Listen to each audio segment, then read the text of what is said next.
तो स्वागत है आगेंद्र ढक्कन हॉरर पॉडकास्ट यूट्यूब चैनल में। तो आज की कहानी कानपुर आईआईटी के जो कि हॉस्टल नंबर 10 के पास से रिलेटेड है। वहाँ पर एक ऐसा कुआं माना जाता है जो कि वर्षों से बंद पड़ा हुआ है, और ये कुआं जितना ही वर्षों से बंद पड़ा है और जितना ही पुराना कुआं है और उतनी ही इसकी डरावनी कहानियाँ भी वहाँ पर प्रचलित हैं। आईआईटी के कई सारे छात्रों को ऐसा लगता है कि कई बार उन्हें वहाँ पर कोई काली परछाई नजर आती है, जिसकी वजह से वो काफ़ी डर जाते हैं।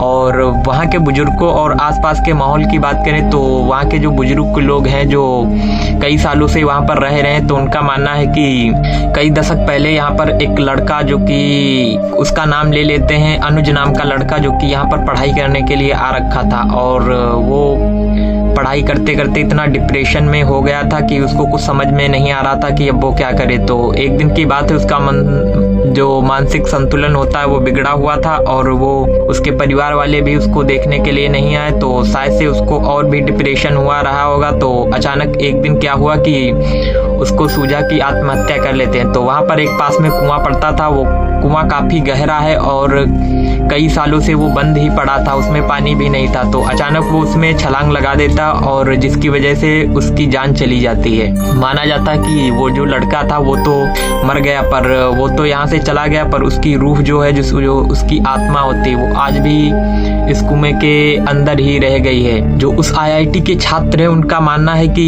कई बार वो कुएं के पास जाते हैं तो रात के टाइम उनको उस कुएं से पुकारने की आवाज़ें आती हैं, और कई लोगों ने वहाँ पर एक काले साए को घूमते हुए देखा है। और जब भी वो साया उनकी तरफ देखने की कोशिश करता है तो उसकी आंखें बहुत ही भयानक होती हैं, जिसको देखकर वो काफ़ी डर जाते हैं। और कभी कभी वहाँ के बच्चों का कहना है कि जो साया है वो उस कुएं के बाउंड्री के ऊपर बैठकर उनको बुलाने की कोशिश करता, और कभी कभी तो उसके रोने की आवाज़ आती है। ऐसा लगता हो वो किसी से मदद मांगने की कोशिश कर रहा हो। पर ये तो उस कुएं की रही कहानी, पर वहाँ के जो कमरे हॉस्टल नंबर 10 के हैं वो भी कहीं ना कहीं इससे अछूते नहीं रहे हैं।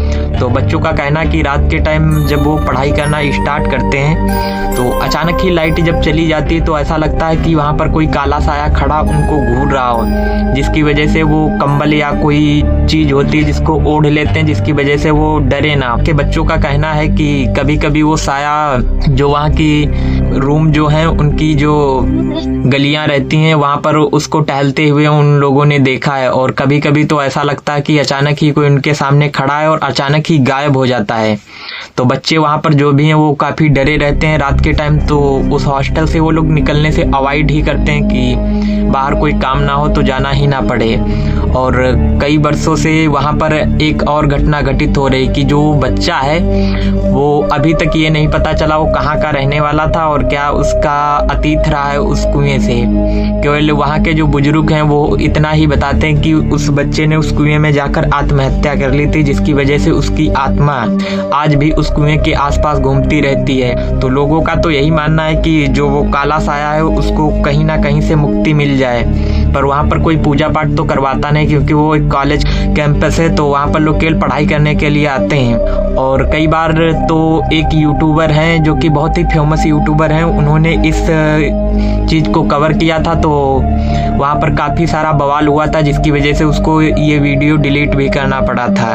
उनका नाम नहीं लेना चाहूँगा क्योंकि आप लोग जानते हैं कि जब ऐसे व्यक्ति का नाम लिया जाता है तो काफ़ी उसका नाम चर्चा में आ जाता है, जिसकी वजह से वो किसी ना किसी घटना का शिकार हो जाता है। तो ये थी इस कुएं की अजीब सी कहानी। वहाँ पर वर्षों से जो चला आ रहा है वही मैंने भी इस वीडियो में बताया। अगर आप लोगों को कोई अफवाह या कहानी लगती है तो आप लोग कमेंट सेक्शन में बताएं, और पैलेस का नाम भी सजेस्ट करें अगले पैलेस पर किस पर मैं वीडियो लेकर आऊँ। तो यहाँ की यही थी अजीब सी घटनाएं, और यहाँ पर ये घटनाएं अभी भी घटित हो रही हैं। अगर आप लोग जाकर देखना चाहते हैं या वहाँ के आसपास के लोग कोई भी हैं तो वहाँ पर देख सकते हैं कि ये घटनाएं कहाँ पर घटित हो रही हैं। तो आज का वीडियो यहीं तक था, तो धन्यवाद। मिलते हैं एक और कहानी के साथ, तब तक के लिए bye bye, take care, love you.